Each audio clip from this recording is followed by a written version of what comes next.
8 minutes after 8 o'clock.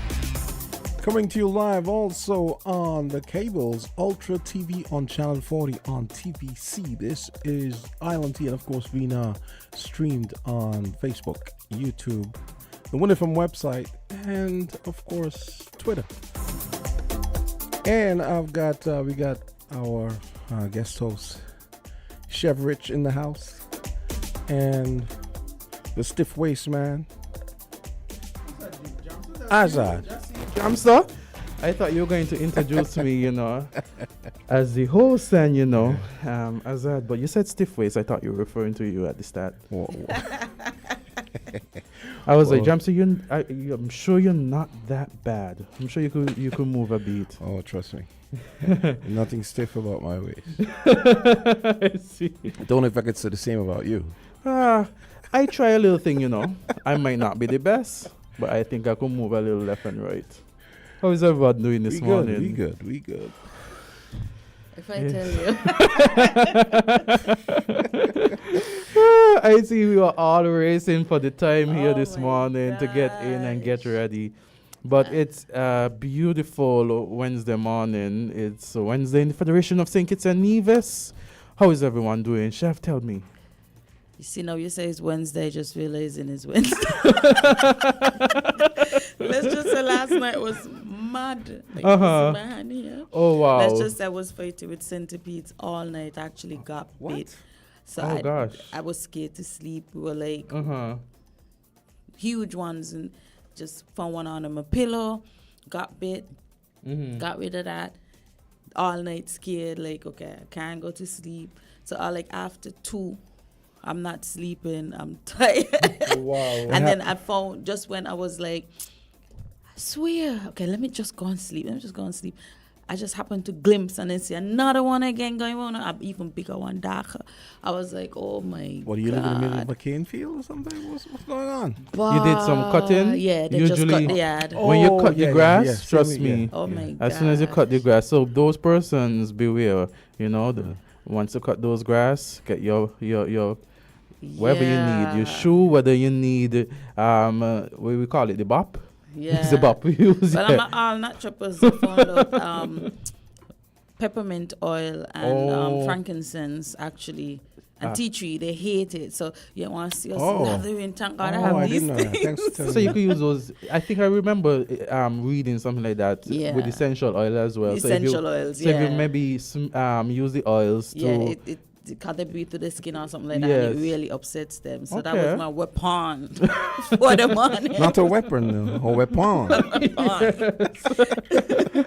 So guys, we're going to have a farm report in at 9 o'clock this morning, and we're going to have Troy Flanders and one other person, and they're going to be coming and they're going to be speaking. Interestingly, the Minister of Agriculture, the Honorable Samuel Duggins, and the PS for the Ministry of Agriculture, Miguel Fleming, they were both via telephone, I think it was telephone, on Inside the News on Saturday. They spoke about the Ministry of Agriculture and what the Ministry of Agriculture is doing here in St. Kitts and Nevis on air Win FM.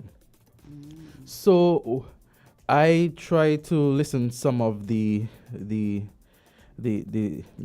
was on Inside the News. I listened a bit of it. I tried to tape a bit of it so we could have some of the clips played. Perhaps we could have that done at a later time when they're here. 8:30 we have the Media Association. The Media Association had issued a press release. They said that they had been excluded from covering the Icon of the Seas and several other what we consider major happenings. Yeah, they're only invited or have been invited to press conferences, and this practice started only in 2023. Wow. So before, they were always invited to these major events. Lord. But tourism and Ministry of Tourism, Ministry of Ports, they say no to them in terms of their access to, because by the 9 are not inviting in a sense, they're saying, don't come. Of Yeah. course, especially in our culture. Yeah, they say, and what they say, if they say late invitations for You see what I'm fools, saying? In our imagine with no culture. invitation. Exactly. Oh my gosh. Yes. So we're going to have the Media Association here at 8:30, and so we're going to hear from them, and we could ask them questions. And those persons listening to the program this morning, you can ask them questions as well, and see from we like to say from the horse's mouth, what has been the situation and what has transpired. But I think the article was very clear, and written in a way that all the questions you wanted to ask or wondered, I think, were answered. Yeah. That's going to be interesting too. So Yeah, it's really going to be interesting. And so we also have in the news as well. I was just looking at some articles and looking at what has been transpiring over some, the days, the weather that we yes. experiencing now.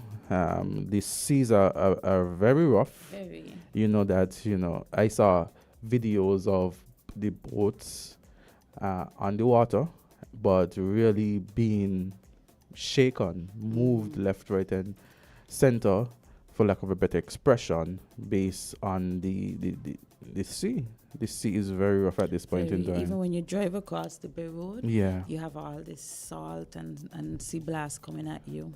And it I thought about it because just a couple of days ago, everything was calm, everything was nice, and in the twinkle of an eye, in the blink of an eye, A hurricane in February. I know.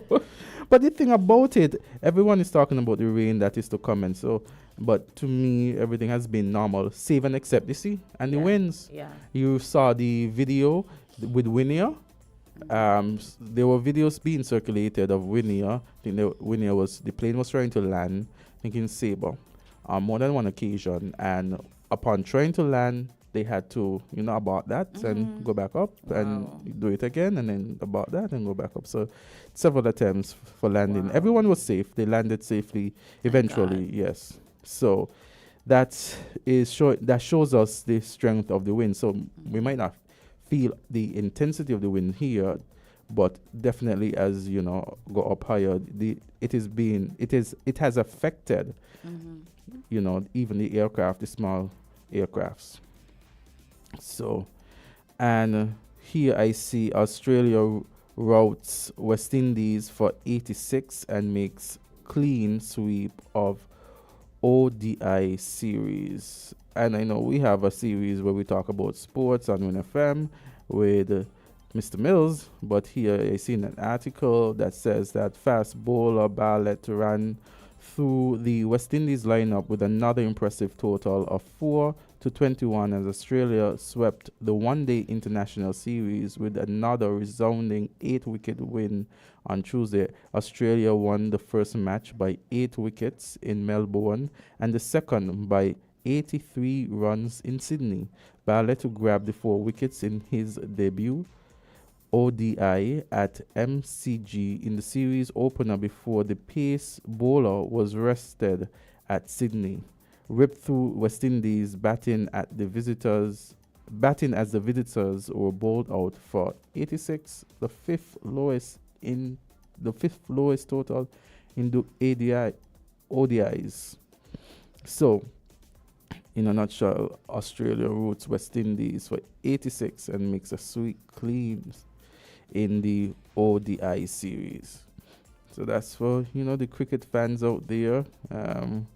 West Indies. The Icon of the Sea. We've been talking about the Icon of the Sea, and the Icon of the Sea made its inaugural call in St. Martin, and that happened. So it says that Port St. Martin Group is awaiting the inaugural call of the Royal Caribbean International's largest cruise ship in the world, Icon of the Seas. It says that the cruise ship will arrive in St. Martin on February 13th. RCI executives are also planning to be on the island for the arrival of this iconic vessel. So the Icon of the Sea has been described as the first of its kind combination of every vacation that features an all encompassing lineup of first and next level favorites of every kind of family and vacationer. The iconic vessel can carry 5,610 guests at double occupancy and a crew of 2,350 crew. So St. Martin is going to get a little bit of what St. Kitts and Nevis had just the other day. And that's, that's talk about the hospitality qualities. I mean, you realize it's like two, what do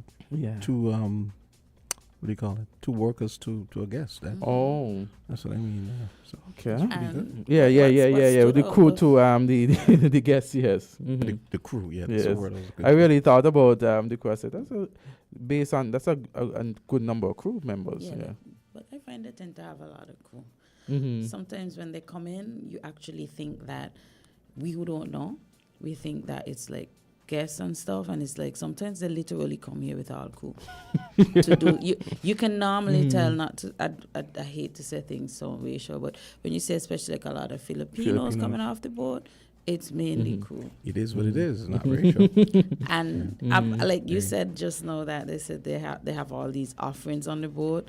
You could see the top is busy. It's like a fun park up there. Yes. And that has been sparking a lot of debate because personally, I got up. I was in a little hermit phase. Yes. So I knew it was coming, but I didn't know when. But I got up and my Facebook was blowing up with everybody. Icon of the Seas. I thought I was the second coming of Christ, to be honest.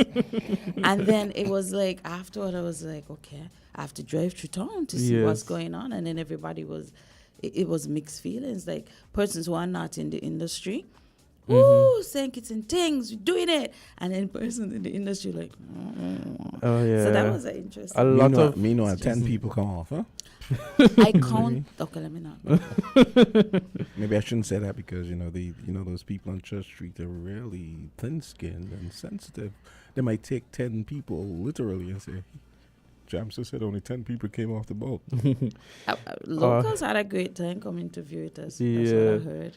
Yeah. So the taxi drivers, a lot of them were saying that, they didn't feel it. And in fact, this is no tale because there was a video being circulated where we saw the taxi drivers expressing their view, a lot of business owners and stuff like that. But the ship is coming back. And we're going every to month see, apparently. and we're going to see how it goes and see if there's any difference as it arrives, as it docks, and as it stays. And that was its First, virgin. but they normally don't be fully at full capacity for the first. For the first, Remember Titanic sank on a first voyage. In fact, one like that. One of the things I noticed for the maiden voyage. Yeah, good observation. The maiden voyage, I noticed the fares are twice as much as what they're going to be going forward. Because less people, but you're paying twice as much because of it being the maiden voyage. I noticed when I heard the fares. Yeah. I think it was like 4,000, and later on it's going to go down to like 1,700 or something. That just put Titanic in my mind again with all the rich people and the biggest diamond on the ship. But when you look at the Titanic then and you compare it to what the boats are now, you wonder that Titanic ain't not Titanic at all. It's like a dinghy next to it. It was like huge. It's like a dinghy then. next Yes. And you look at technology. You look at how far we've come in such Titanic's. I don't know. I don't like to say it. In the in the 1900s, I think. 1912. Yeah. April something 1912. To most of us, it's song that Celine Dion song was rocking up the place. Oh. Yeah. You mean the movie? There might be some people who saw that movie and don't even realize it's not that the story about Rose, but they might not know that the Titanic was an actual boat. That some persons, especially perhaps the younger ones among us, they probably but social media and information out there, so perhaps not too, because they probably know about it. But there might be some persons who only think that it was a movie. Yeah. I had to laugh yesterday. Yesterday I was on, it was Sunday. I was on Twitter and I don't remember what I was reading, but some of the commenters were saying how they were basically criticizing the young people, saying how they have the world at their fingertips in terms of knowledge, Google, Wikipedia, and they know nothing. So I just thought of that when you said that. It's probably a small amount of people who actually don't know the Titanic is an actual ship because they that have sank. so much information out there, And when you saw the pictures with the Titanic to the icon, you're like, wow, no, this boat is not the same, Not at all. Yeah. And the things that are being offered on but you know, one of the things that we gonna have our work cut out for us in terms of figuring out how we're gonna differentiate as far as our tourist attractions, because those ships have so many distractions and attractions. Yes, right. Yeah. It's like, why should I come off? Exactly. So, but I don't think they want them to come off either. Because you can get the very souvenirs online. That's exactly it. What goes unsaid is that there's a kind of adversarial kind of position between the respective tourism authorities and these boats, because they want as many people to stay on the ship as possible. But we want as many to come off as possible. Of course, and because they're coming into our waters. So, but it's a business, Yeah, it also benefits the government with the head tax as well, because they have to, for every passenger there's a head tax. Do they pay separately for the water they take on and the disposing of their waste? Because maybe that sometimes we'd be like, we're getting a lot of money. The ship has self-contained waste treatment stuff. This one. I know. They said they actually use the waste to generate energy. Oh, nice. I know usually solid waste would be involved when it comes to. Do they charge them, or is that a part of the head tax thing? No, I think solid waste, because especially during the Corona phase, we heard where solid waste wasn't doing as well, because the cruise ships not coming here would have affected their income or their revenue as well, because of the services that they provide to the ship when they come in terms of wastage. So it's a lot of things that one ship can do. Yes, is a lot of hands, Yeah. I mean, if you look at St. Kitts and our population, very unpopular opinion, but we are, to me, underpopulated. We need at least another 50,000. Yes. We need at least 100,000+ people. But what tourism, I think why governments love tourism so much, it's like a quick fix, immediate high. And on this day, you get, sometimes depending on how many ships you get extra 10,000 people supposedly on ground. But what's happening now when you have a lot of ships, and I imagine, to be fair, a lot of them still are not at capacity because of Corona and stuff, still, the effects of that. But when you don't have as much passengers coming off now, it really, it's like you're home counting your money, but ain't materializing, Hello, Yeah. Good morning. Hi, good morning. How are you doing? I just want to weigh in there a little bit. No problem. Some of what you're saying.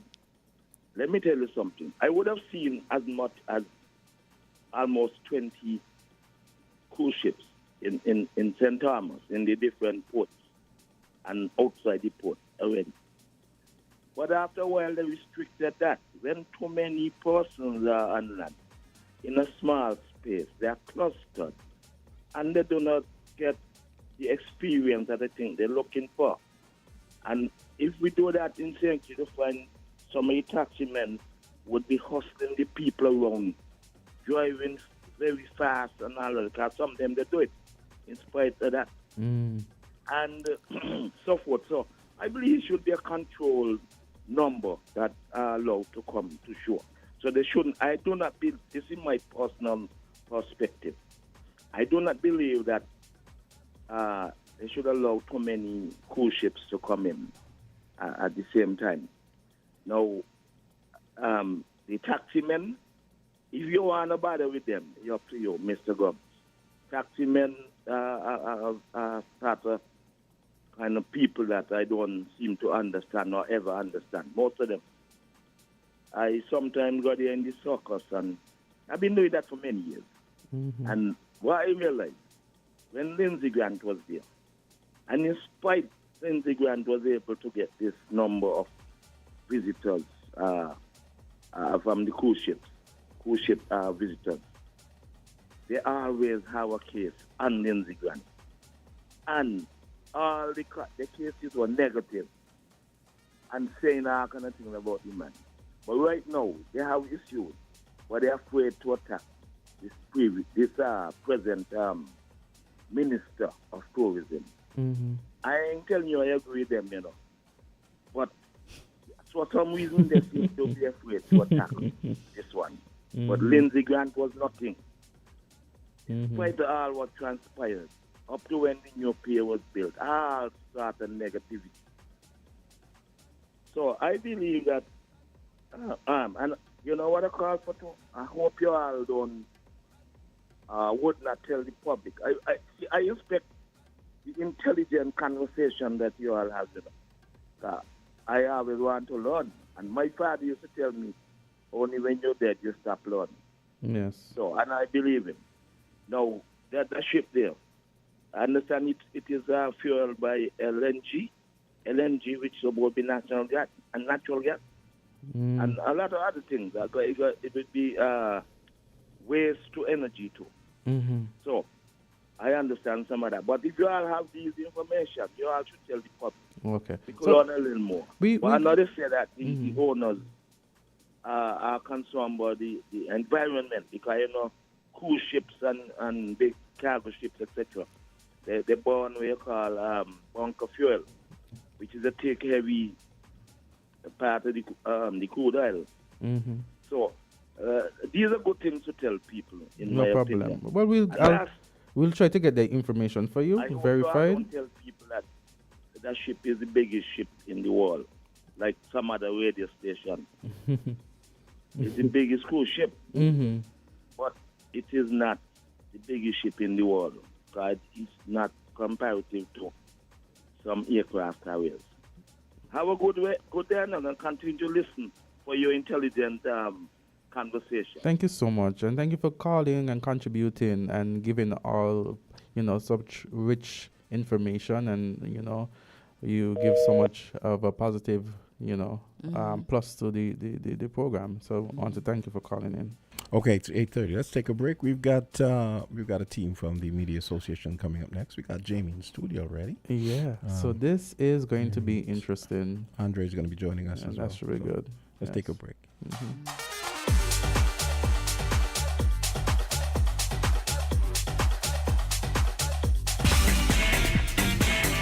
Found the sound 98.9 FM.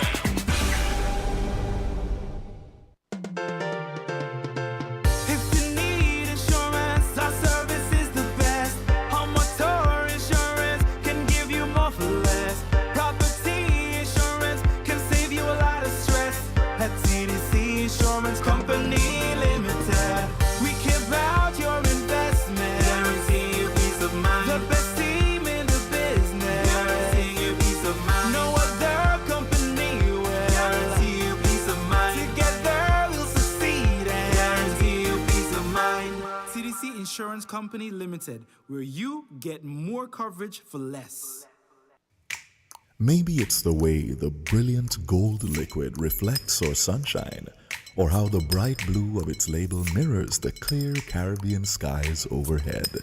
Maybe it's the fresh, crisp taste of this beastly cold beer on a scorching hot day. Maybe it's even the way it brings us all together.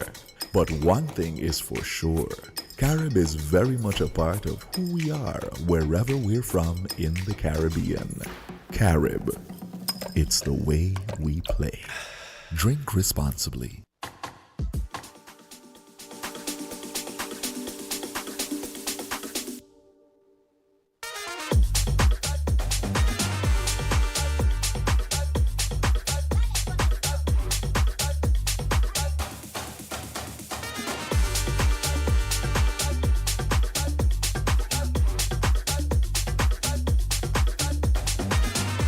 It's 8:32.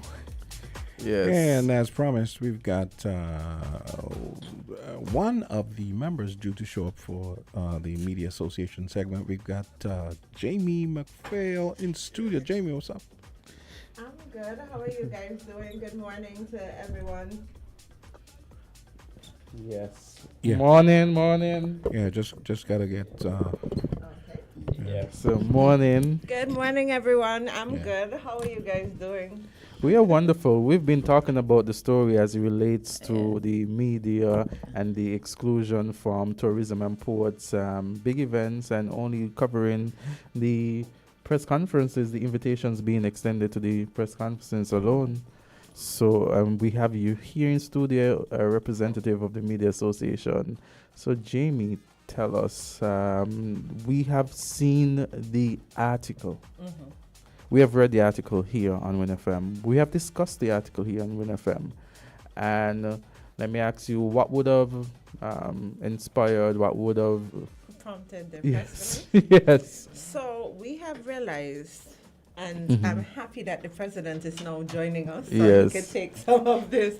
But we have realized that in recent times, Mhm. the independent media houses have not been invited to important events. For example, the opening of the new Yes. apron at the airport.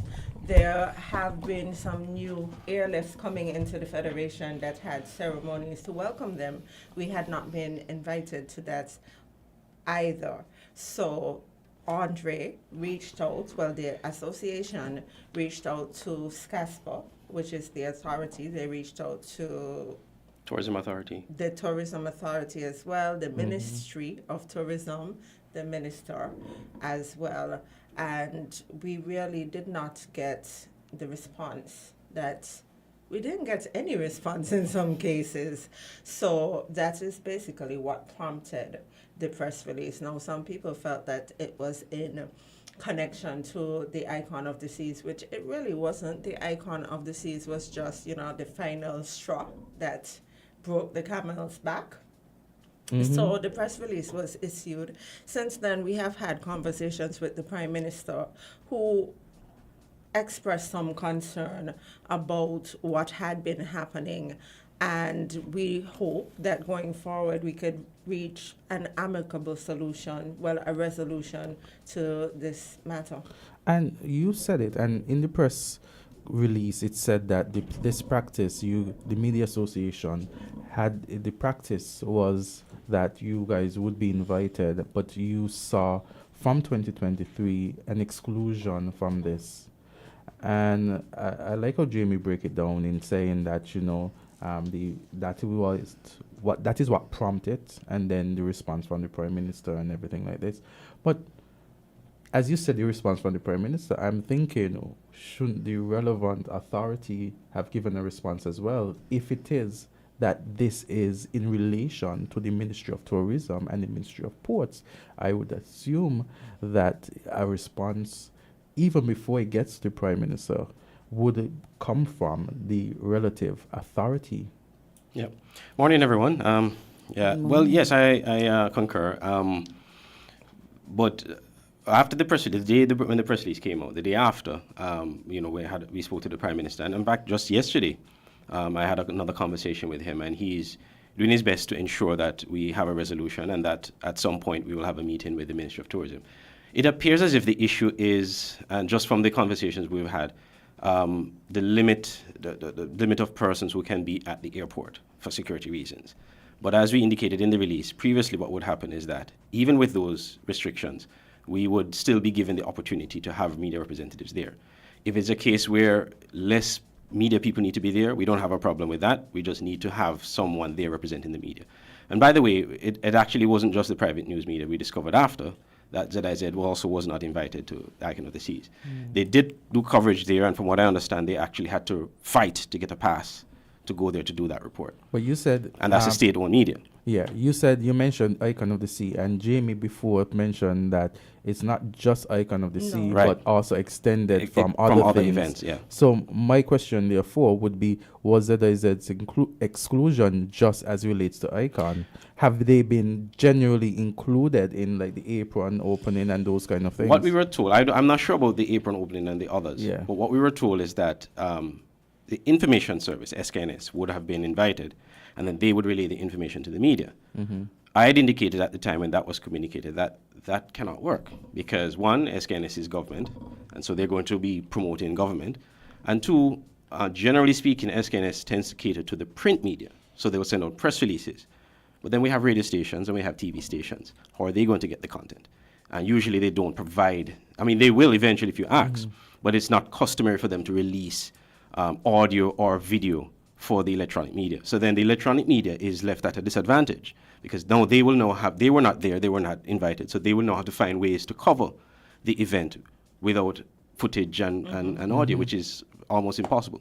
Yeah. So we said that the arrangement could not work. So we would need to have representative there. And even if it's just one person from the private media or even ZIZ as well, that could suffice because then we could make arrangements to have the information delivered to the rest if the space constraint or the restriction is an issue. But my question would be, why is it this difficult to, I mean, I say this because the practice had been for years, the invitation being given to private media to cover these stories. Security would have been an issue at that point in time. Recently, there has been exclusion. Why is it so difficult to go back to what had been the norm? Because what they're saying Yes. is that now they're faced with a situation where less people, they can accommodate less people. So what we are saying, we understand that, but we are asking for accommodation for at least one media person, Exactly. right? So yes, we understand that your numbers are tight, but fit us in because you fit in other people as well, right? So that we're asking for that accommodation. And as I said, we're hopeful that we could reach a resolution quickly. Because the reason why this, I think, caused an alarm is the fact that, the media is a very powerful tool. The media is seen as the fourth arm of the state, often said. And so when you have independent media that isn't from government, because you mentioned SKNIS, but SKNIS is a branch of the government and, of course, would promote, as you say, the government's point of view. It's like taking an essay that has been written by somebody and taking out the parts and not being able to express yourself as you see the events unfold. And so it is important for the media, independent media, to be there to give an independent view on what is occurring. And let me add something as well to that, because a lot of times, and I don't think a lot of people realize this, but when we go to these functions, oftentimes you get to see people who you don't normally get on a regular basis to interview and ask them questions on certain things. So these events serve as an opportunity where you can do sideline interviews. So after the event has ended, you can pull the tourism minister aside or the prime minister or whoever is there, and you do sideline interviews and ask questions that you don't normally get to ask at press conferences because of time constraints. A good example of that is the groundbreaking of the Indigo Hotel, Hotel Indigo. The tourism minister was there. We were able to interview her on several issues. The Prime Minister was there. We interviewed him on several issues. If we had wanted to, we could also probably have interviewed Dr. Douglas, because he was also there. So after the official function ended, we pulled the Prime Minister aside, we pulled the Tourism Minister aside, and we did several interviews. And from that, we were able to generate several stories on issues that we normally would not have been able to ask questions on.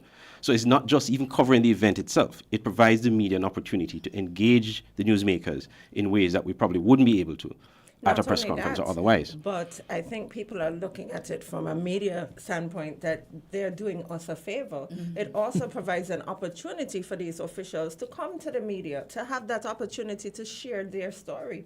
Because basically we act as a bridge between the general public And the media and the government. these officials. Yeah. So it's a win-win situation for everybody. Exactly, and when you look at it, because I remember, and oftentimes the public, they're not able to ask the questions that they want to ask directly to the ministers. And as you rightfully say, you act as that person who could ask the question that everybody wants to know the answer to. And so when you restrict that, because you have a government agency, then the government agency would ask questions that are always favorable to the government. They won't, and if it is that it's not favorable, then it would be a question that they would prepare for to give the best answer, because they're not going to come hardly with a question that is not going to show the government in the best light or try to do so. And let me add this as well on this issue. When I spoke to the Prime Minister last week, first of all, he said he was unaware that this was actually happening, and he wasn't really pleased that it was happening because, he said, as he would have also said publicly that, the government prides itself on transparency and accountability. And so it is important that the media has access to information and has access to the ministry. So, even in the last conversation I had with him yesterday, his office actually will be making efforts to ensure that we have that audience with the Ministry of Tourism. And so we are hopeful and we are optimistic that, we'll have a friendly resolution to this matter.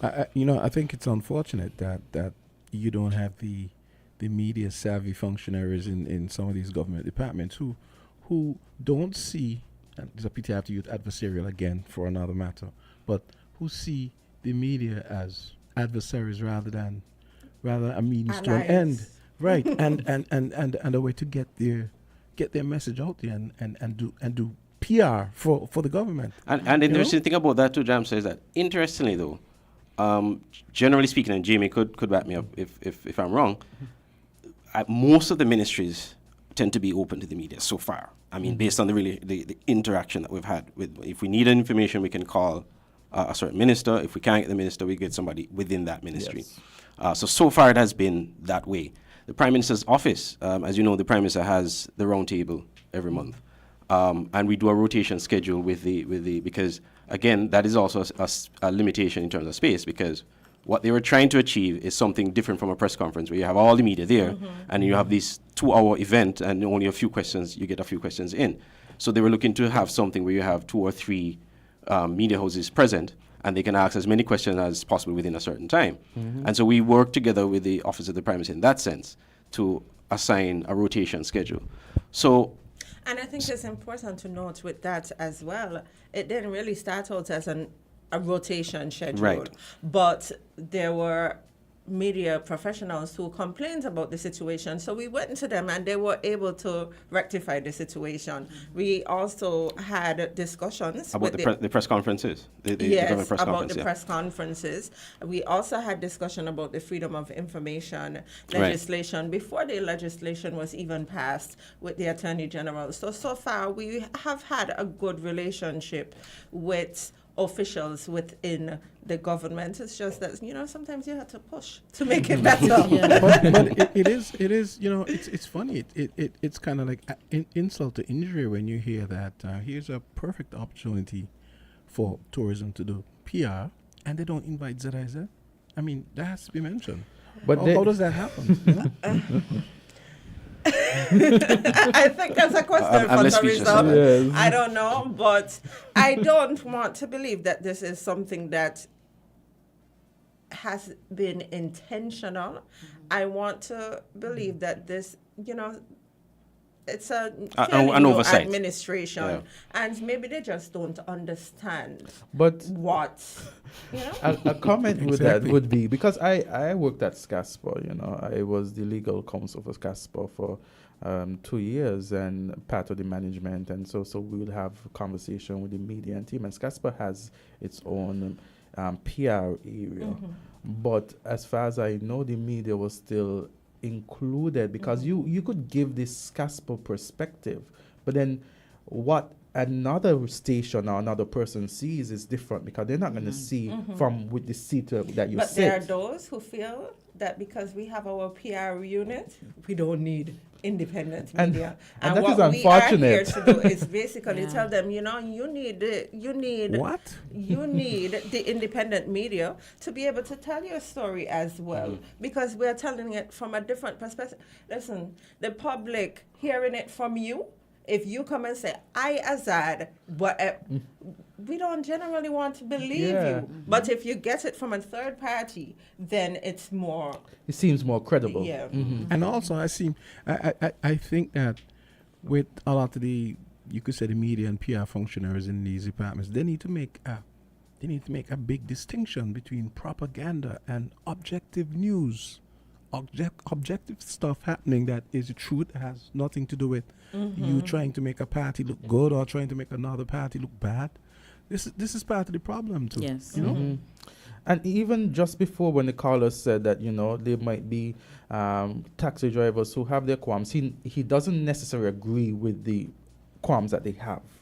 but they are afraid to express themselves. And that is what I'm getting from a lot of persons on the ground. And when I heard that the media being excluded from like a tourism, when tourism is, I want to say all our thing, you know, tourism is The us. main industry. Yes. And so it continues with that sense of that image of expression denied, expression curtailed, expression not given, you know? Well, you know, the thing about it too, Azard, because I'm also on the executive of the Association of Caribbean Media Workers, and we are noticing a trend in the region, generally, not just here, but a trend where media houses are excluded from certain things for whatever reason, most times by government entities or government themselves. We saw a situation in Grenada just recently where the media was not invited to a swearing-in ceremony. They did a reshuffle in the cabinet, right? And when they showed up to government house, they were told they were not allowed to enter. So what the association did the very next day was or 2 days later, I believe it was, Jamie, there was supposed to be a press conference of the government, and they boycotted it. The media association, I think it was only one media house that actually showed up. So I don't know what the situation is now because I haven't had a chance to engage the media there yet, but I know that caused some consternation in And the Grenada. question is, why refuse It was described as state secrets. a state secret that the state not know? No, Who because said- what happened, right, was that not only was the media not invited, but there was no press release put out quickly enough to indicate, well, what exactly happened, who really is in charge of what ministry. So let me get right? it. Let me get it clearly. The ministers who supposed to serve the people and persons are supposed to know who the chief servant is of the various ministry, who's responsible for the various ministry, were shut out from knowing that, and all persons who could help spread that message shut out as well. The argument could have been made that GBN, which is this government station, was there, and so if you get it on GBN, I've heard a similar situation as well. I think it was in St. Lucia that they were barring the media from covering Parliament because they said it was being streamed. Well, the Speaker of the House had made that decision, and they got some pushback from the media, and eventually they relented and allowed the media in there. I feel, right? So Maybe it's a bit controversial, but I've noticed a lot of this, not just in the region, but globally. And it all to me started during COVID, when a lot of these governments got this superior rate and the state of emergency and stuff. Even Facebook is in courts now because remember, you couldn't say certain things and you would be flagged, and now they're in trials and having to defend that. So I find that globally, this whole concept of freedom of speech really became under attack from then. Yeah, And you're so right, to me, it's just the after effects now coming out. If you give them what they say, if you give them an Inch, inch, they inch, take yeah. a Well, persons But must this is understand why- that during the time of COVID, especially here in St. Kitts and Nevis, we were under a state of emergency, whereby a state of emergency curtails certain rights that you would have. But Azard, when you let people become Yes. Comfortable. accustomed To to having certain that, yes. restrictions, it becomes the norm. Yes. You But you understand? know, And that's you a know, problem. But you know, the crazy Exactly. thing that I would say, the administration that was in power during the time of COVID is not the same administration in No, now. but it's like a culture. Like, we say different government, same thing. And as you say, it's not even different just St. Kitts. administrations, but Yes. the same, Yeah, it's the happening. same It's mindset. regionally and in other countries, even in the wider world, people are complaining. And I don't remember who said it. I'll have to look it up. But there was a stiff warning about allowing governments to put in states of emergency because some of these tactics is what Hitler used to gain so much power. Yeah, I think some and they governments were warn sued about going over forward state of emergency because they're issues. human beings and get a little taste of power, a little extra. It's like, okay, only me one could be on the road. I like this. But I get the points and they're all valid points. But my Yeah. thing is that, okay, during the time of, I usually say St. Kitts and Nevis, during the time that St. Kitts and Nevis was in COVID, during the lockdown, and so it was the Team Unity administration. So the Team Unity administration, if we were going to use that argument, would have been the one that tasted the power. Not the Labour administration. But now it is the Labour administration. I don't think it really matters. No, because I a think- precedence has been set. Exactly. So it's like I always say, politicians don't they say, oh, we're lock up this person. They don't lock up nobody. Because whatever breakdown happens to this politician's benefit, when you get in, you start seeing, boy, this could kind of work for me too. And there's a talk about curtailing that before you But get you in. even hear about that in terms of the discussion about constitutional reform. Governments in office, administrations in office don't really tend to lean towards constitutional reform because it gives them a lot of power.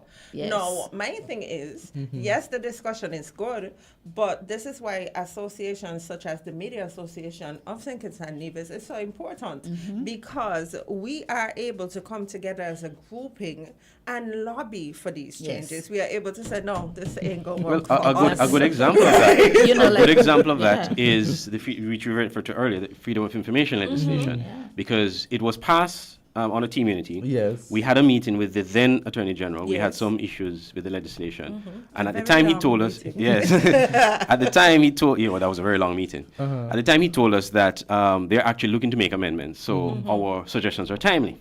But shortly after that, we had elections and the government changed. So we had to meet with this new Attorney General. And he was very, very accommodating to the suggestions we had. I think maybe it was just one item that we had that he didn't agree with. But just about everything else, and maybe Jamie, you could speak to some of the changes that we had proposed. Well, as I said, he was very helpful during the meeting. We spoke about, there was a vexation clause. That's the one thing it's still there, but stood out to me. Like, but if we decide that this is vexatious, we don't have to act on it.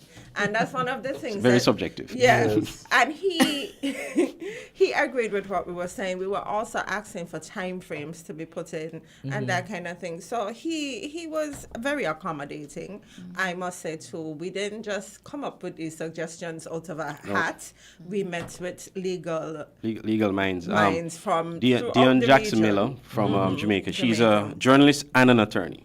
So, and she's an expert on access to information legislation. So we had a meeting with her. She's with the Media Institute of the Caribbean, which we are part of. And so we had a meeting with her, and she went through the legislation with a fine-tooth comb. She outlined certain things that we should pay attention to. And with that, we were able to take those recommendations to the Attorney General. You see how different units, and as you talk about that, I smile because you see different units playing a part to ensure that even here in St. Kitts and Nevis, the input is rich. So you guys met with other persons, not just here in St. Kitts and Nevis, but in the region, and that networking is important, and we have a small globe, we have a small space based on technology and everything like that. So that's really and in addition to freedom of information, the AG would have also sent us before they were tabled in Parliament, the whistleblowers legislation and the integrity in public life, and anti-corruption. And so we were able to go through those. And he's generally very helpful. When we call, he answers the phone. If he doesn't answer, he would call back. We could ask him. I remember I had a situation with a law because I was telling him this is illegal because we have some laws that people don't really know. People take some things for granted. And I called him and he was able to send me the legislation. So that is what we are asking for going forward, that kind of collaboration with the officials so that we can educate the public and it makes all of our lives easier. Exactly. And I think to that the public, because y'all know I like to talk to petitions, like I'm at the stage where I'm like, we cannot just be a group of people who react and sit and wait. So we have to understand why the media and the independent media is so important to us, because it might sound far-fetched, but you can be living in a country and have no idea of what's going on and be caught with your pants down. And then you don't know what's happening. And we see that throughout the world as well, because there are certain things that we don't pay attention to. Exactly. Even here in St. Kitts and Nevis, sometimes you have conversations about things that are happening internationally, and you get comments like, well, what I got to do with us? Until it hits home. Exactly. Yeah. I always try to impart to people that everything is interconnected. Yes. And like sometimes I tell Azard, you shouldn't even be apologizing about or second guessing yourself about us talking about particular topics that don't seem on the face of it to be relevant to us. Everything is interconnected. Everything, Yeah. especially we don't grow our own Especially in the food. Caribbean too. Yeah, exactly. And it is Exactly. important for us in the media to bring Agriculture that is to the next. general public, and not only bring it to the general Exactly. public, but provide those linkages so that people could understand. Exactly. And break it down in ways because sometimes you get a press release, right? And government officials, even the legal jargon, some people just don't understand it. But when you go to your favorite media house, it might be broken down in a way. And then to shows like these Yes. two, people at different levels of understanding able are to digest the information. Yeah, Okay. I remember I have, this. I have Yeah. a slightly tangential question for you. You kind of mentioned it, but this was something I was curious about, and I think a lot of listeners want to know. The hotel at, was it Hotel Indigo? Yeah. Is it going to be, is the present abandoned works part of it? going to be? No, s- it's actually that's separate? a separate development altogether. In fact, I had an interview with the Prime Minister, shameless plug, yesterday. Yesterday, which is going to air this morning, where I did ask him about the empty shells lying around St. Kitts, because it's not just that one. You have some in Frigate Bay and other parts of the island, and they're actually looking. The government is actually looking to either acquire them or have persons who are interested in purchasing them. And that one in particular, he said that there is an interest. Someone wants to buy that. Okay. That and then complete it. So you're gonna have two hotels. so you're gonna have two sitting- hotels in sitting next to each other. Calypso. Yeah. Well, Okay. what are you called? Potato Bay. Bay, Yes. yeah. So you're gonna have two hotels there. So, yeah. Sounds pretty good. Okay, 2 minutes until 9 o'clock. Well- I give. Go ahead. Yeah. No, I was just gonna sure. give. So I know we're almost out of time. So yeah. So the objective of this interview wasn't really just to talk about tourism. I knew that was going to be a subject, so we didn't mind speaking on it. But it was really to talk about the work of the association, what we have been doing over the past 2 years. The association was dormant for several years. About 4 years ago, Jamie, myself, and a few others, we came together and said we need to get an association back up and running because we saw the need for it. And so after 2 years of discussions and putting together a statute, we were able to have an election. 2 years ago, we had a new executive, which that term is coming to an end soon. We're going to have elections next month. And so we are now looking to forge ahead with some of our plans. Training is top of our list because we realize that media workers here are in need of training. Media workers generally, you always need training. Here's a question. This was something I thought of 5 minutes ago. Do you have any plans to try and get some of the Gonzo reporters, like people like Shaq and Bucky and these people to at least get some rudimentary? But Bucky is Bucky's a member of the association. Bucky's a member of the He's a association. member of the Okay. association. And he has attended a number of training. He's been to some of the trainings okay. that we That's had. we Yeah. have had as well. That's good. So it's open to the public, so people who are interested in Well, journalism. we encourage you to join the association. So, okay. so I mean, we have persons who have joined the association who are, they are in the media, but they're not journalists per se, but they're, you could consider them media workers, and so they're part of the association. And I mean, like you said, Bucky is a member of the association, and if Shaq wants to join, he can join. Because I think it's important because Yeah. it makes them better. It makes what they do. It validates what they do. Because some people say, oh, these guys don't even know some of the basics. You can't.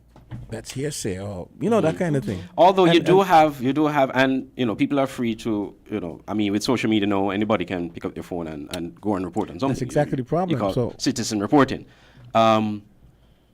I think it's just a matter of people just making a distinction. So in a case, for example, if someone, doesn't really want to be part of the formal media, but they want to go out and do their thing and have their YouTube page and do their thing there, they're not going to be governed by the same standard as a me or Jamie. Because they're doing it as a hobby or they're doing it as something they love to do. But when it comes to the mainstream media, we have certain guidelines that we have to think by. So I think people just have to know, okay, if I get it from this source, I treat it with a grain of salt or I take it for what it is. And then if I get it from a more established source, then then you take it, a little bit more seriously. And it's not it's not an indictment on those who are doing their thing. It's just the way it is. It's like in the US, for example, you have TMZ. You're not gonna judge TMZ on the same standard you're gonna judge a Washington CNN, Post, or, yeah, exactly, yeah. or Washington Post, Yes. right? But TMZ has its audience, it has its purpose, and you see it for what it is. So it's just a matter of you just curating where you get your content from and the source you get it from, and you just judge it accordingly. Jamie, give you the last word. Well, I agree with what Andre is saying in terms of that. Listen, we can't police people.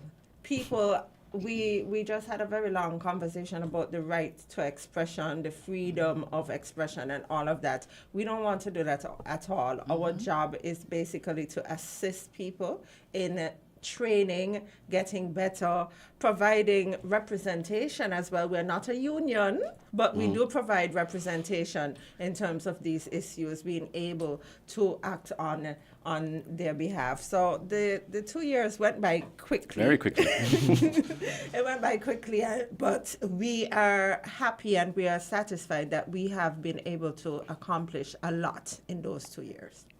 Clearly, because you guys have been pretty visible for the last little while. Yeah. Okay, 2 minutes after 9 o'clock, we've got farm report coming up next. Before we take the break, I just want to leave a quote that I found, and it says, "Whoever controls the media controls the mind. Yeah. Whoever controls the media controls the mind." Yep. Can I say something? I just want to say Happy Independence Day. Oh, to yes. Grenada. Grenadians, yes. 50th today, yes. Anniversary of 50th anniversary of independence today. So, Big to ups to all the Grenada. Grenadians in St. Kitts. Happy Independence, Happy Grenada. Independence, yes. Yes. Happy Independence, Leon. That's my boy. That's my boy up at Central. Okay. All right, guys, we're going to take a break. We'll come back with farm report. 3 minutes after 9 o'clock.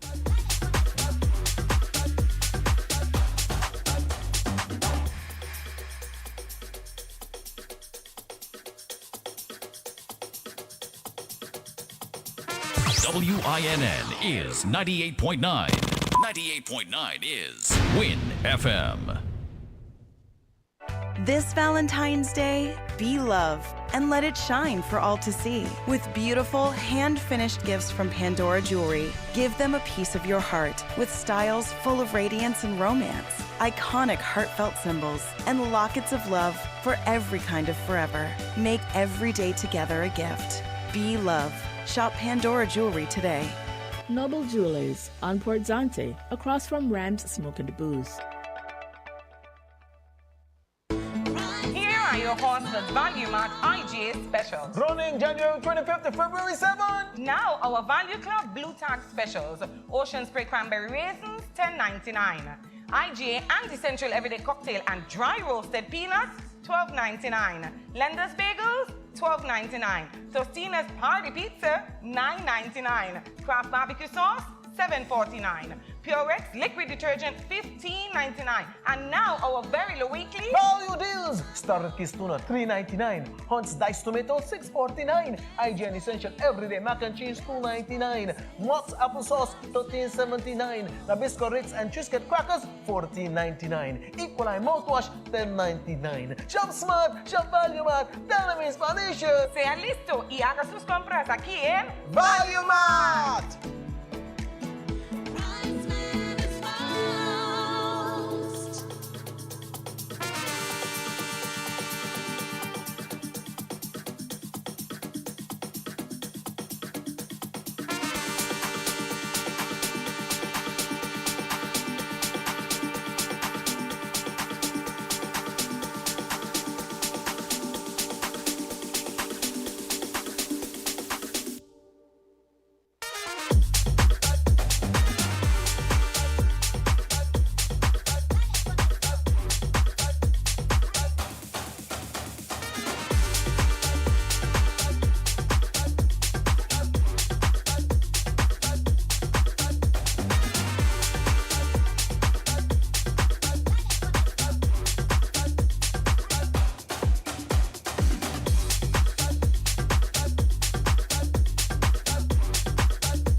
And it's time for Farm Report.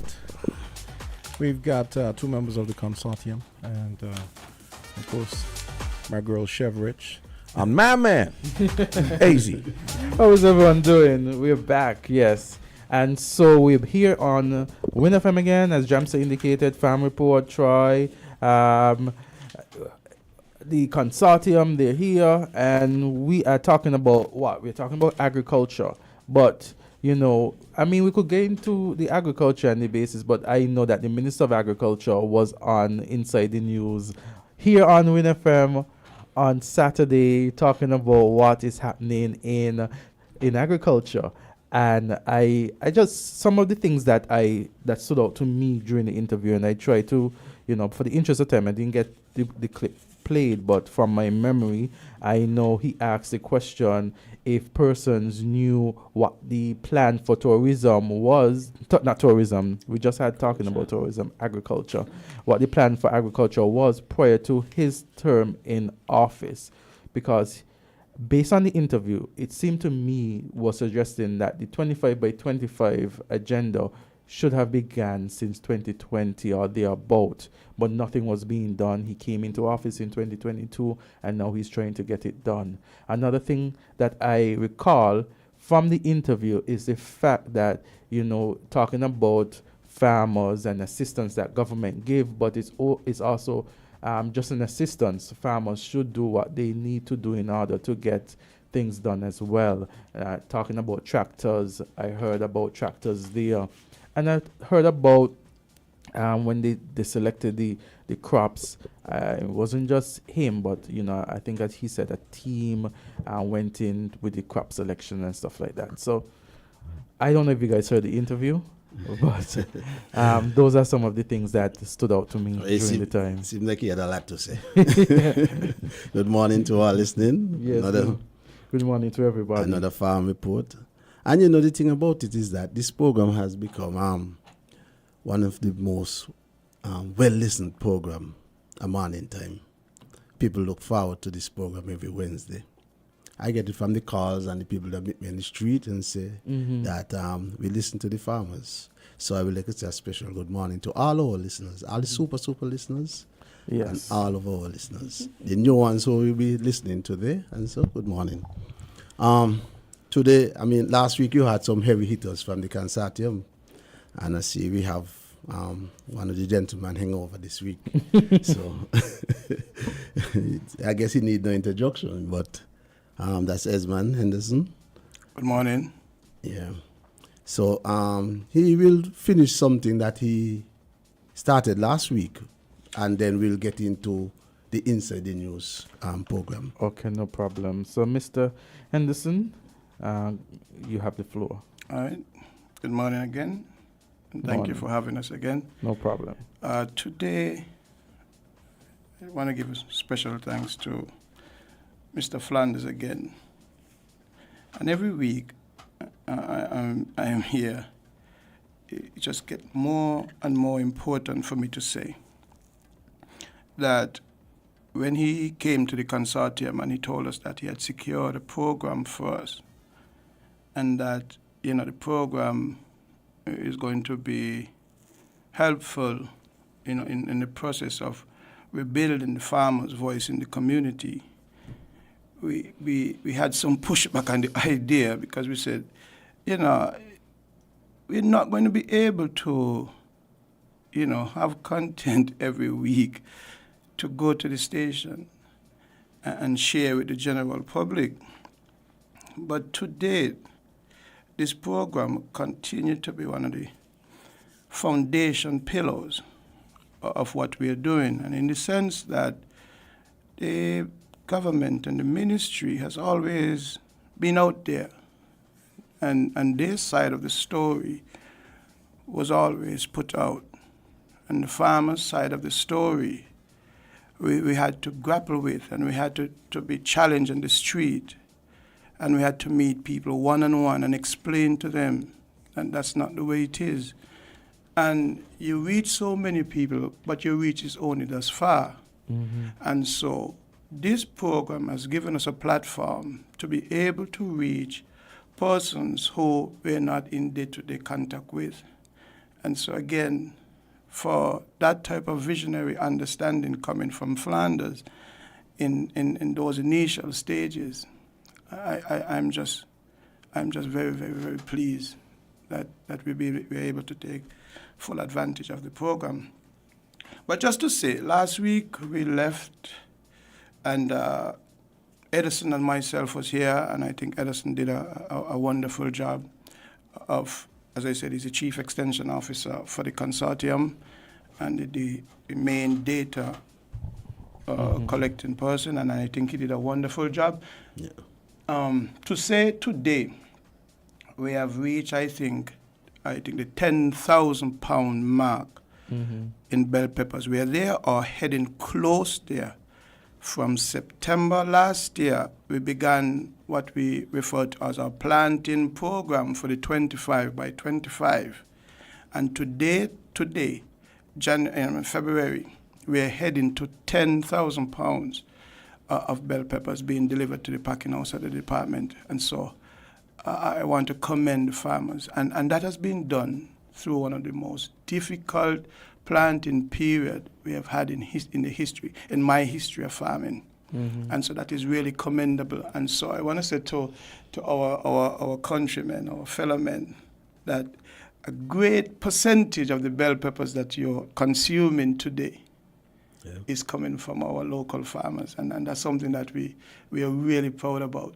And so we just want to say that. There are two young farmers that is on my mind. And most in the farming community knows them as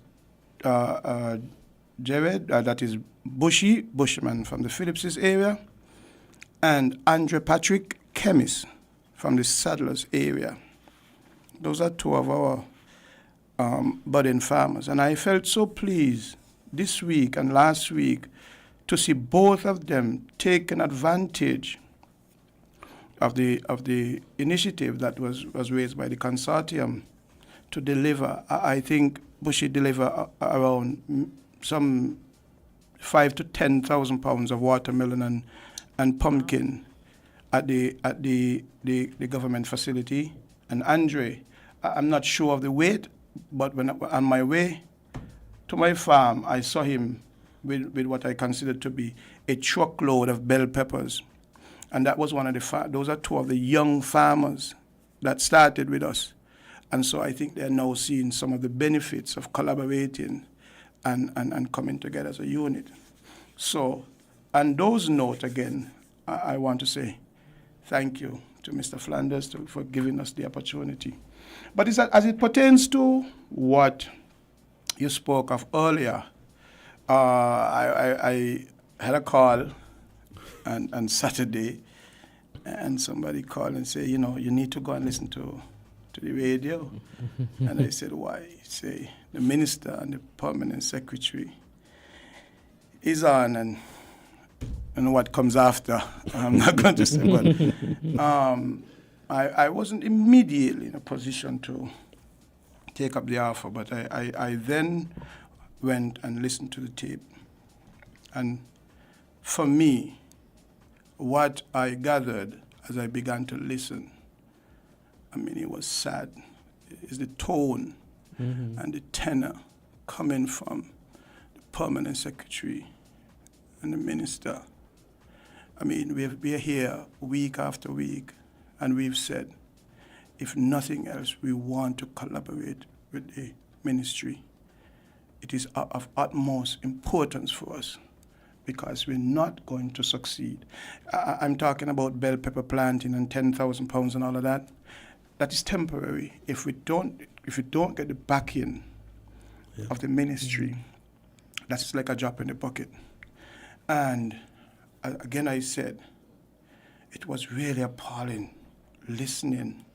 And one of the things I want to touch on quickly is we had brought a couple of initiatives to the fore as we began to engage the ministry. And two of those I heard them touch on. One was the financing architecture. And when I listened to what the minister was saying, he was saying that they took the idea from where?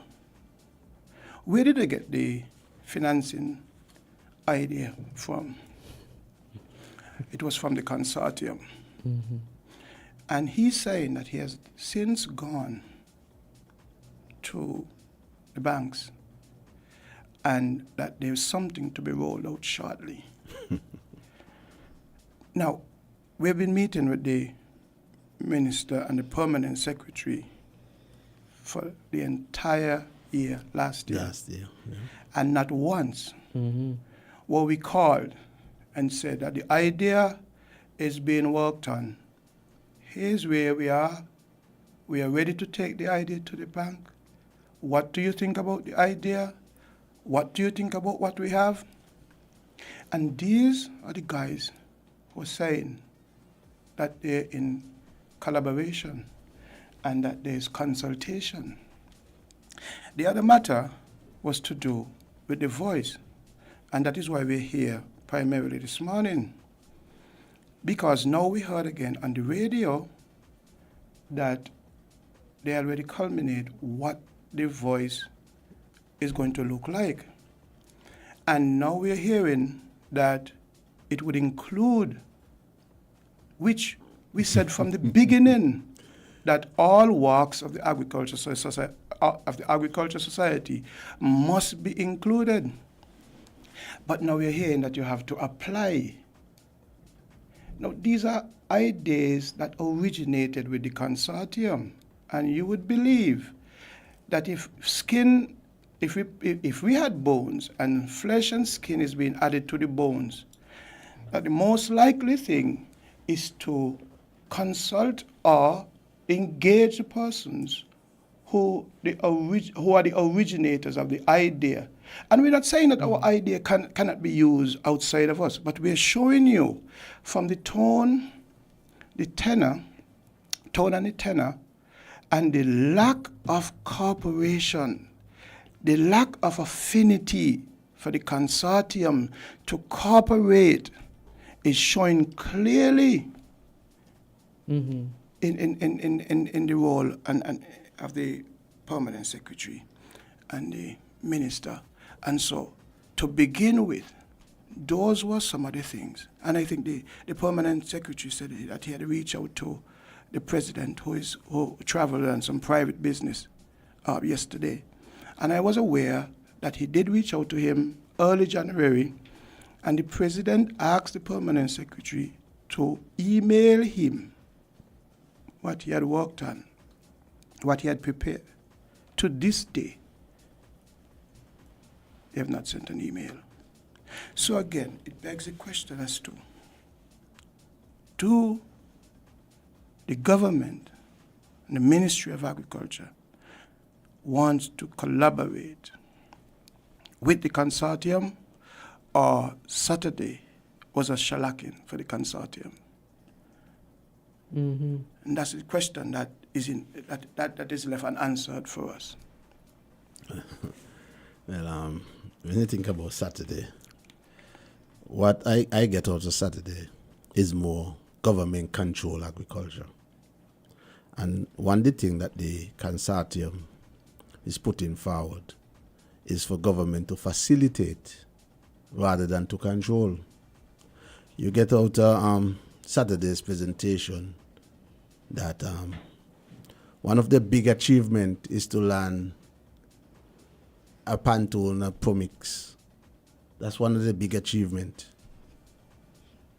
But I will say this, TDC just land Promix. Kawajo. Hasford and they land Promix, somebody needs to do Promix. But now government now come in the business, competing with the private sector. And, you know, like, who know how government work? The budgetary support won't kick in until February or maybe March. So if you're out of Promix now, you ain't like they could just go there and buy Promix. So then they're putting us with their action at a disadvantage. Because when you sideline the private sector, what happens when you cannot supply? Because you already put the private sector out of business. It's facilitate things, let people get involved. You boast about new tractors. It's give us the incentives. Make it easier for farmers to own a tractor. We have the private sectors involved in land preparation. I myself is a private operator for land preparation. And the government subsidies is driving the private sector out of business. The actual cost to prepare land will be like $200 or more per hour. But the government come in at $150. So tell me, how could the private sector go at $200? And compete with the government. So when the government tractors is down, the private sector is out of business. So they are not putting us in a better position with their approach. And this is the kind of thing that the consortium speak of. Let us change the structure, change the way how we're doing things, so that in the long term, it will be there whether the administration change or not. These structures will be in place to move forward. But to the host's credit, he did ask the question, why is the government providing a service if the private sector could provide the same service? And to my dismay, the minister or the PS could answer. Because those are proposals that we put on the table to allow the private sector to take the bulk of the preparation and ease on the heavily subsidized agricultural service. Because it's subsidized, it's heavily subsidized, there's no doubt about that. And the minister continue to talk about more government without addressing the fact that they're going to have to privatize, in some sense, the service. But what was more, again, alarming to me, that the minister is saying, and I get that the minister is uninformed. The minister is saying no investment was made in tractors for the last 10 years. And that was our bone of contention, because tractors have been bought almost every 4 years in this country. Right? Up until just recently, before this government took power, there was a new tractor bought, a new Massey Ferguson tractor. But if the minister says something different to that, is it that the minister is unaware? He's uninformed, and I think intellectually just kind of lazy, because his permanent secretary is sitting right there. And if you listen to him, you'll think that the permanent secretary took office the day with the minister, right? And those tractors were bought during the last 4 to 5 years. There was a 6610 New Holland tractor that was recently bought before the Massey Ferguson by the previous administration. Before you go on, when I heard the permanent secretary speak about what the last administration did and what didn't do, my thought came, I know he wasn't the permanent secretary then, but wasn't he working within the same agriculture ministry? I'm saying to you this morning, it was hurtful. Are you aware? Is the community aware that the now permanent secretary was slated to be the director under the previous administration? His name was being called to be the director of agriculture under the previous administration. So it would suggest that he was very instrumental or had a say in what was happening? And let's say no. You work there. And so some of the responsibility must be borne by you. You can't really let go of all your responsibility when you work in an institution. The permanent secretary came off as a cheerleader, in my view.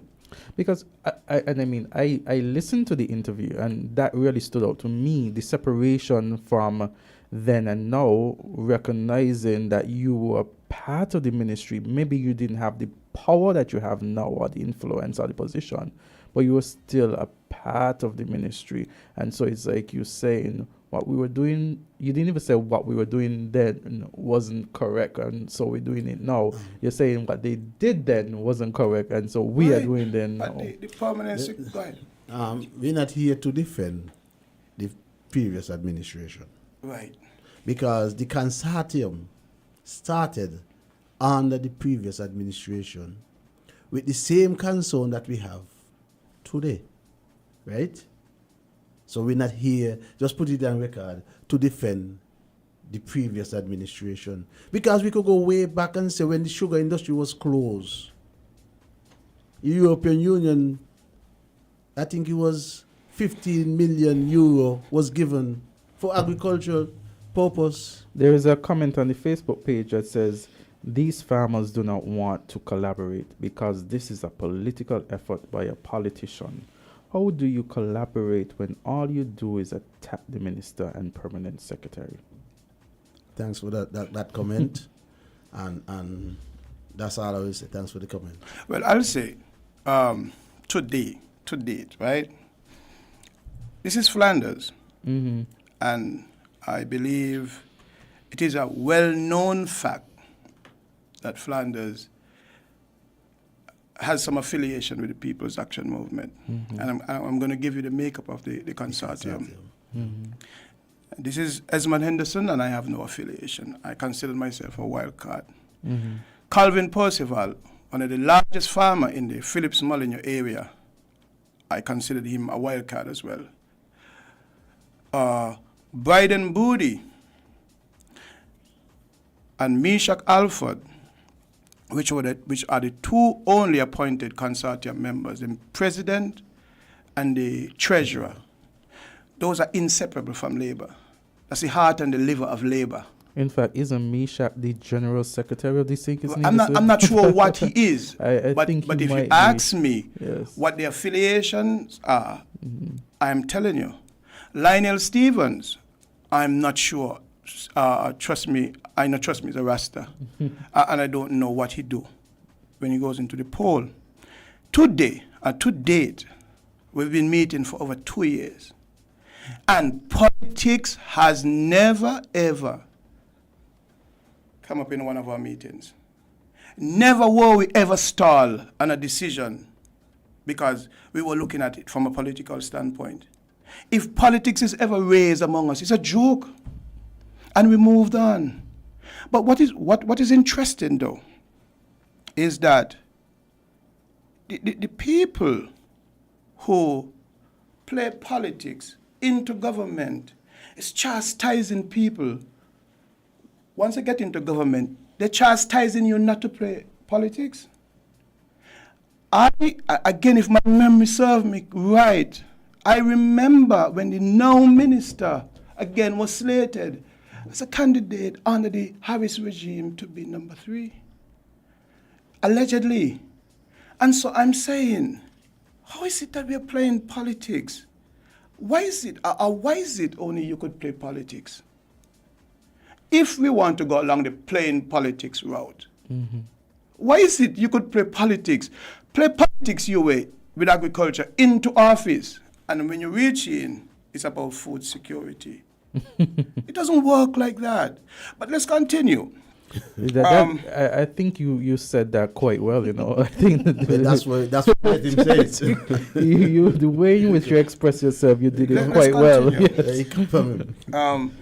The minister, the permanent secretary, brought some damning indictment, in my view, against the farming community, and I'll just touch on a few of them. He did say that we were receiving the subsidies from the the PEP program. And as a result of receiving those subsidies, that our costs should be lowered. And that's something that they're working on. This tells you how out of touch our leaders are. And I said before, why do we have to receive these people? Why is only the farming community? Now, who is the peers over the hardwares and the supermarkets? Don't they have PEP workers as well? Mm-hmm.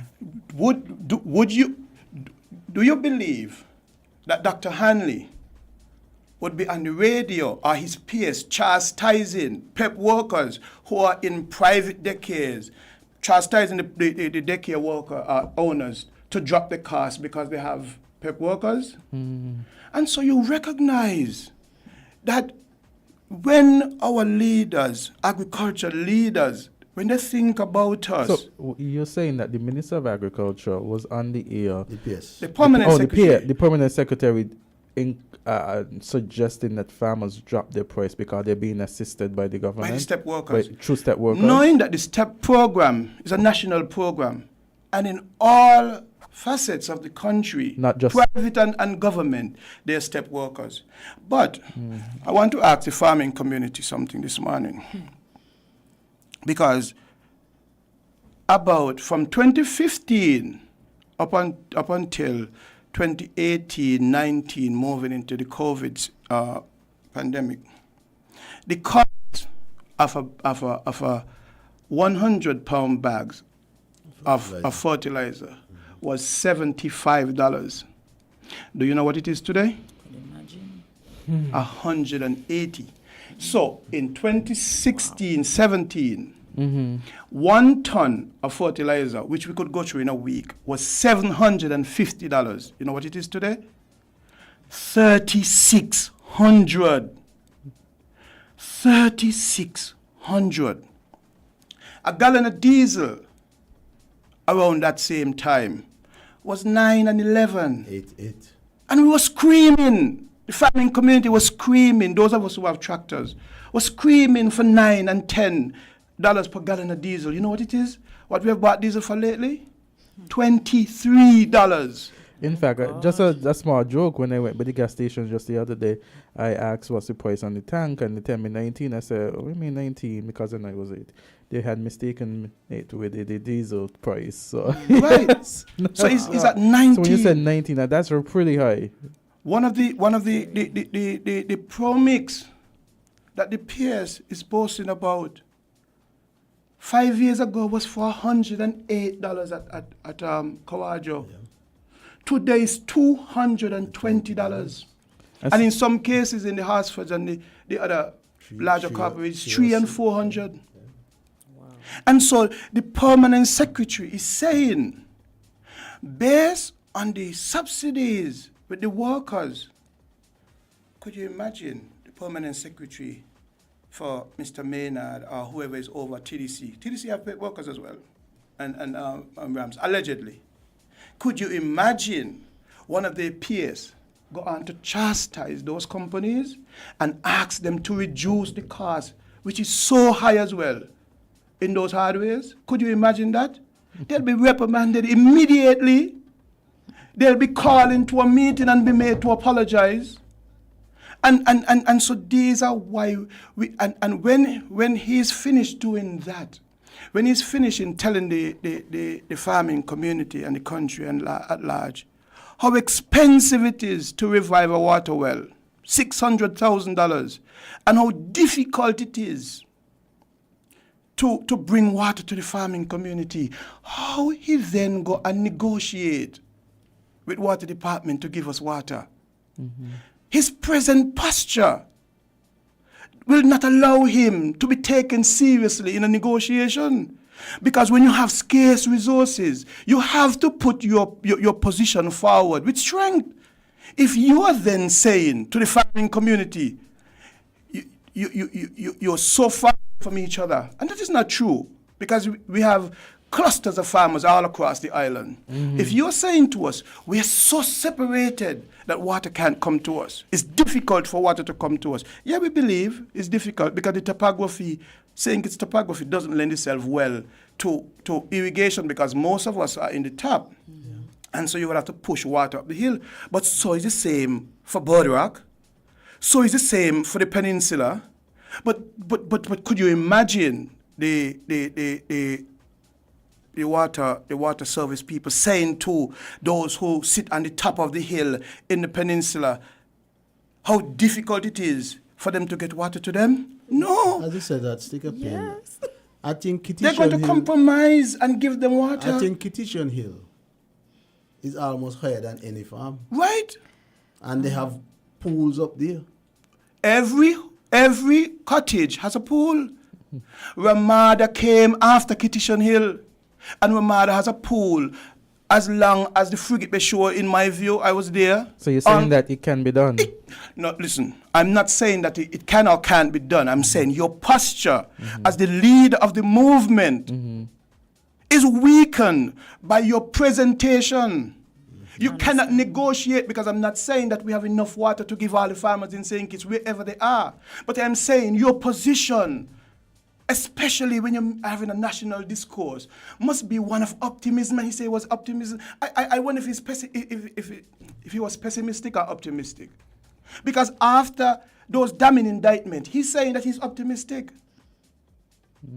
Right? And these are the kind of things that we continue to bear. And why we're not getting through, because our leaders are not in line with what we're saying. We never ever said that you have to give the entire farming community water at the same time. But we're saying there's some key players in some key areas. What can we do? Something has to be done. You cannot bring entities from all over the world, give them water, give them permission to dig well, and deny the citizens of the country. You cannot continue to do that. It's an indictment against the citizens, really.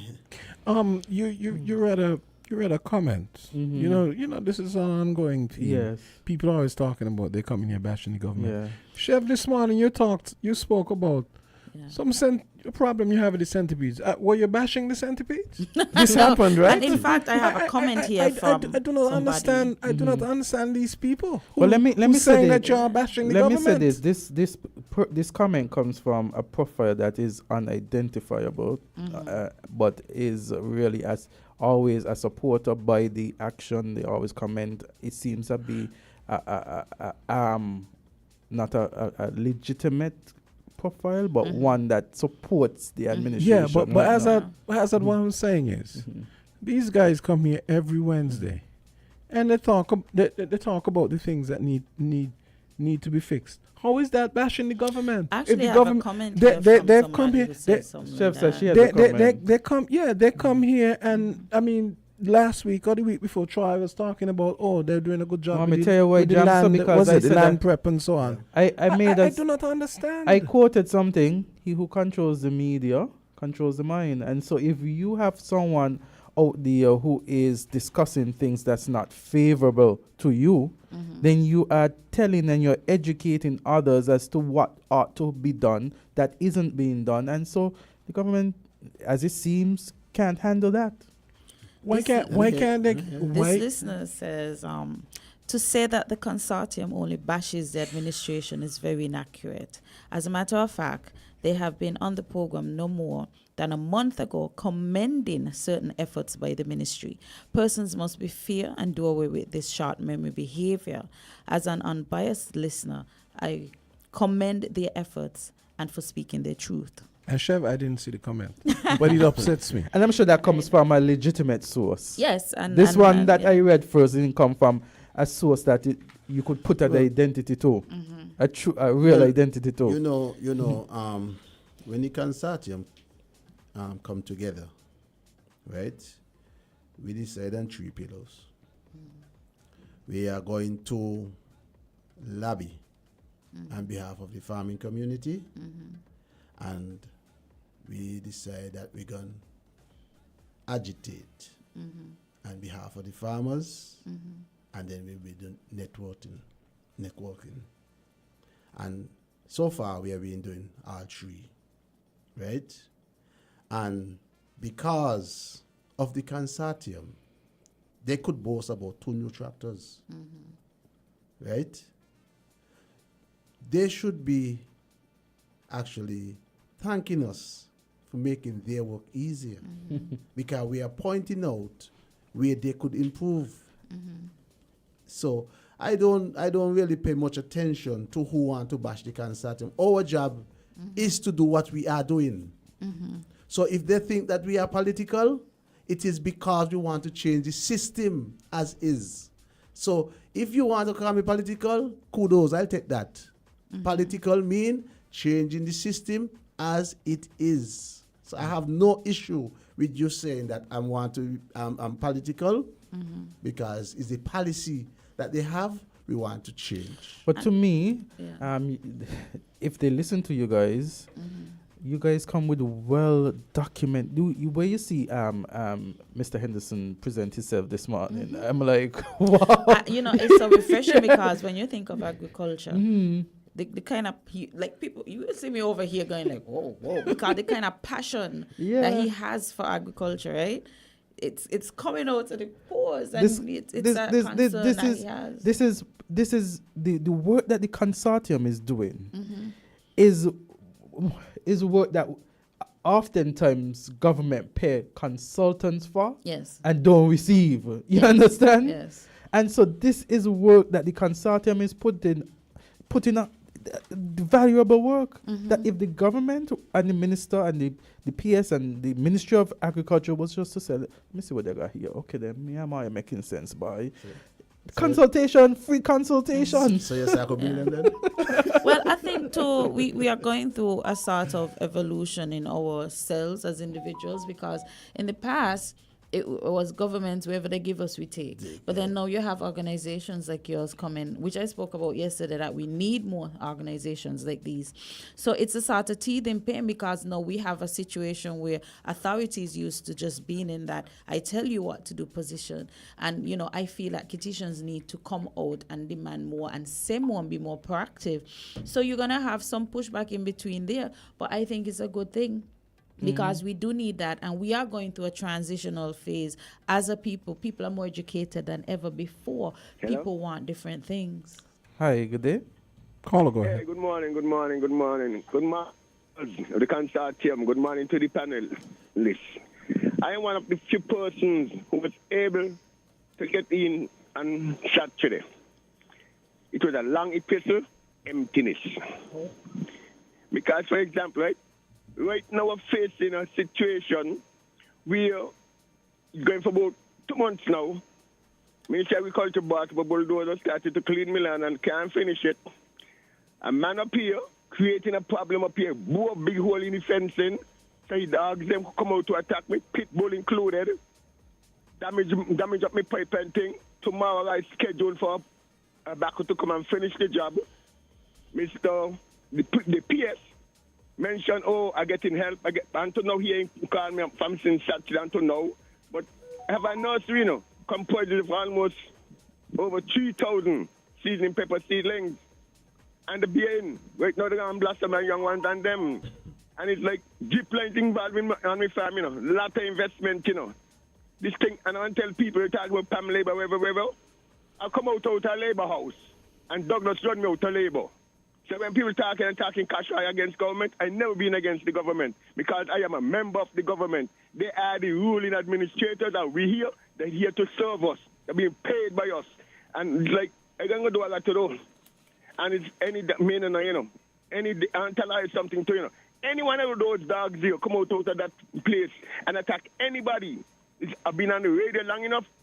Any dog come out of that property and attack anybody. The Minister of National Security is responsible, because they should have done something. The authorities up here. And I went to the chief of police and he tell me, I could have stopped this. But I'm going to do what I got to do. Good boy. All right, Mr. Twin. And you see the pain that the farm. And before I go, I got to speak about what we have to go through every day.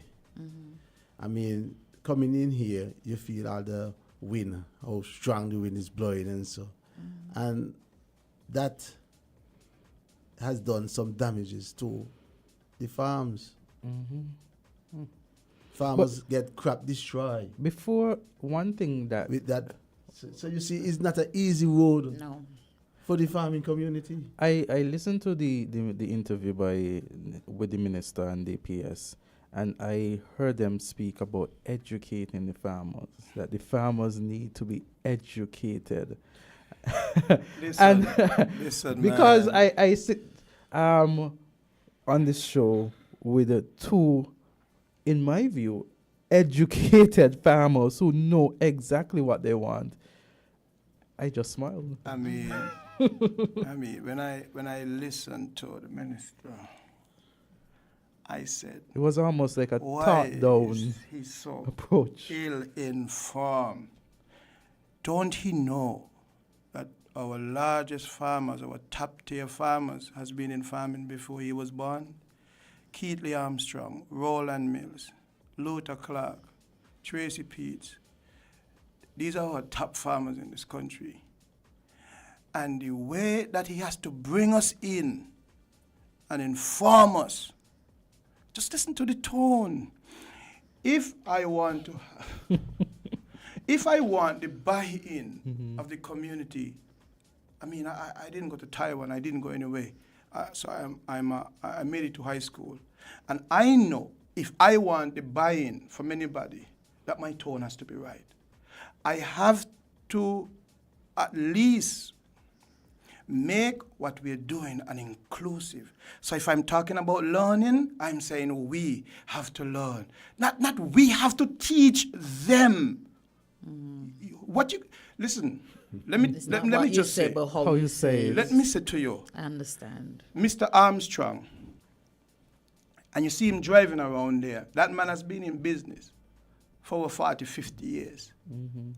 And say what you want about him, he'll never beg you $1. And that's a farmer in this country. Tell me another business, single sole trader that has been in business for over 40 years.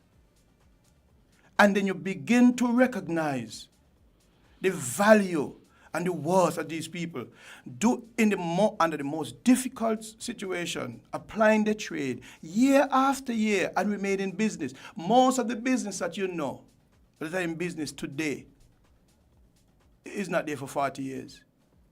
And Roland Mills, Luther Clark, Tracy Peets, Keatley Armstrong has been here, and you're telling them that you have to bring them in to teach them.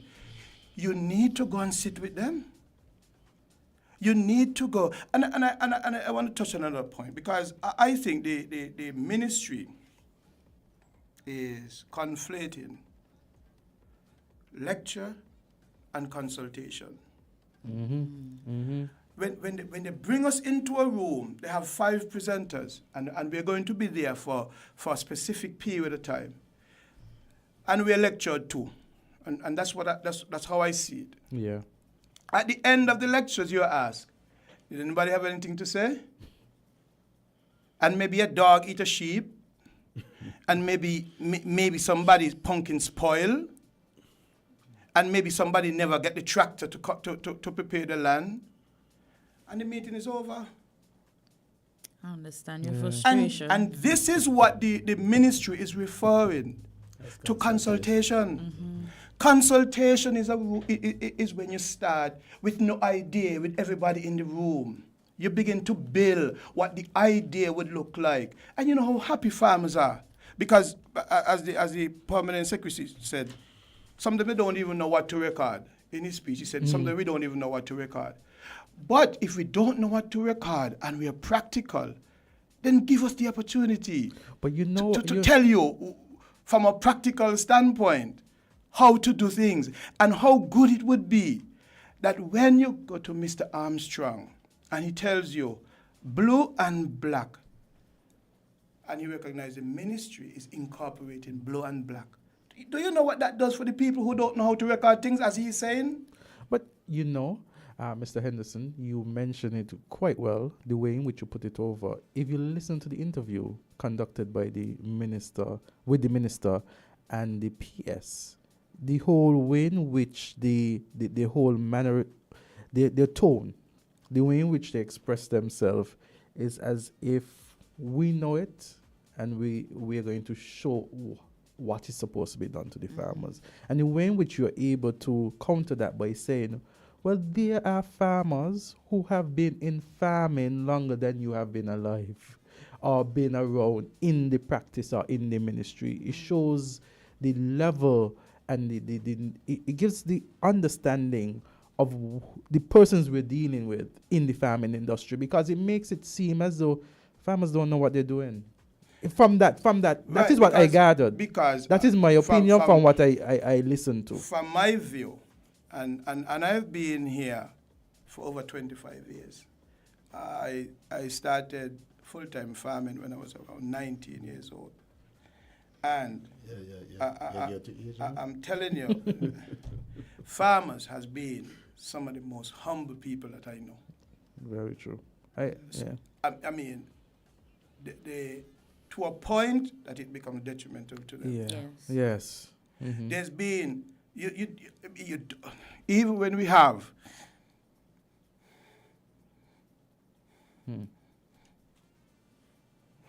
Yeah, that's good.